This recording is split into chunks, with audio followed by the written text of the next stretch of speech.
Let's talk about it. Ain't got nothing on you.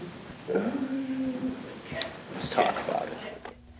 Hello, and welcome to the latest edition of Let's Talk About It. We got a good one for you today, folks. I'm Rebecca Bartelme. And I'm Jeremy Williamson. Here's what's happening in Pioneer Athletics. The men's soccer team defeated the former 17th ranked Titans from UW-Oshkosh on Saturday. They defeated them 3-2 off of Wyatt Gilson's first goal of the year, which came in the final 10 minutes. The women's soccer team took on Buena Vista University on Tuesday, but the game was postponed due to weather. As of now, Yamalex Jaramillo leads the team in goals with 10, and Anna Sable and Miranda Holly are tied with team highs in assists at 4. This Saturday, the 12th ranked Pioneer football team will take on the 5th ranked Titans from UW-Oshkosh. I got a chance to sit down with defensive coordinator Mike Schmidt, as well as last year's All-American Andrew Corky Robinson, who's having a great year this year. They discussed this weekend's game as well as how the season's going so far. Hi, I'm Jeremy Williamson, and I'm joined in first-year defensive coordinator Mike Schmidt's office, along with Schmidt himself and Andrew Robinson. So we got a big game coming up this weekend for the Pioneers. What is the defense's approach towards an offense that is so efficient? To play our best football every play. That's got to be the key against a team like this, because there's so many ways they can hurt you.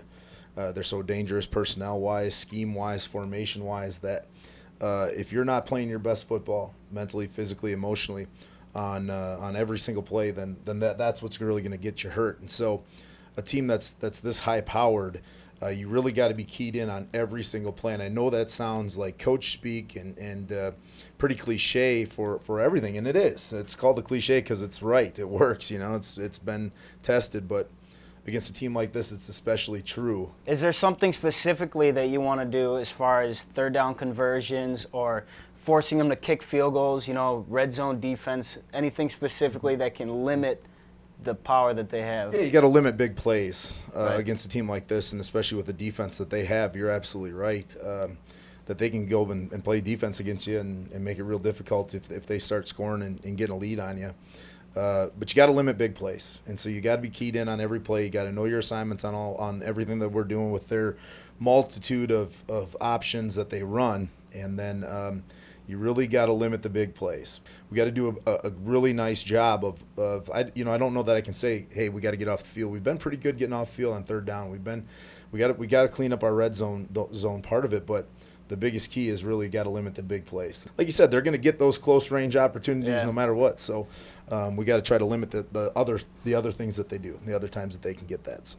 And Andrew, I just want to ask you, you've been here, this is your fourth year. As far as differences this year compared to the past couple seasons, how are you and the defensive line clicking, as well as with the linebackers with blitzes and everything? I think we're sitting at a good point in the season. We're really meshing well together. We've been staying healthy, which is extremely important to the success of a defense. We lost some good guys last year, Levi and Hoffman, but Austin Young, Nick Hilyanek, those guys have been really stepping up. Even some of the freshmen have been coming in and just, role-playing and doing their job. So, defensively, even the linebacking core, we just are playing our defense, doing our jobs, and making big plays. Andrew Belkin's having a hell of a year, and, we're just going to keep doing our job.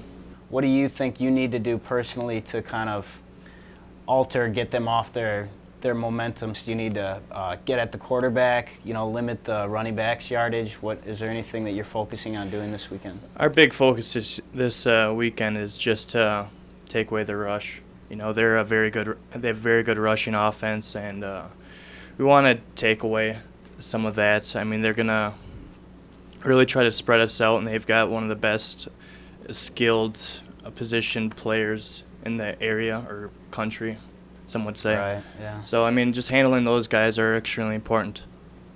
You're leading the league in sacks and tackles for loss. How do you plan on reaching the quarterback, and is he delivering the ball quickly? How is he being so efficient? What are you going to do to limit his opportunities? As a defensive unit, we're just going to, like I said, keep doing our job. I think we've had a hell of a year so far, just getting to the quarterback, making plays in the backfield. I think our biggest goal this week is to try to get turnovers, try to win the turnover margin battle, and along with that is tackling. I think he's a pretty good running back, and he can spin out of things. So, I mean, wrapping up and finishing tackles is going to be a big one. All across the offensive board, they have a very young squad. What have you noticed so far that makes them so efficient running and passing? Good players and a good scheme. They're very talented. They got a really good scheme. It creates a lot of one-on-one mismatches for you and a lot of one-on-one matchups all across the board. And so the guys that are throwing the ball and the guys that are doing that, they're really good players. I mean, they're really all three. Unfortunately for them, one of them is probably hurt for the year. But the other, the other guys that will have the possibility to play against us, they're really good players and probably the best we'll see all year. They're that kind of good. I don't know that you're going to limit those things. You gotta win one-on-ones against a team like this. You got to get your best players in the best situations to play and tackle their best players is really, I think, the key. And that's what we do every week. It's trying to get the matchups that we want back in our favor. Hey, they're really good players, and they've got a really good scheme. I wish you both best of luck this weekend. Great. And thank you for joining us. Thank you. Thank you. This is Let's Talk About It, and I'm Jeremy Williamson. The women's volleyball team lost their third straight game last night to UW-Whitewater. On Friday, they will travel to Clark University, and the game is set to start at 7 p.m. in hopes of breaking their losing streak. That's all we have for you on this week's episode of Let's Talk About It. I'm Rebecca Bartelme. And I'm Jeremy Williamson. We'll see you next time.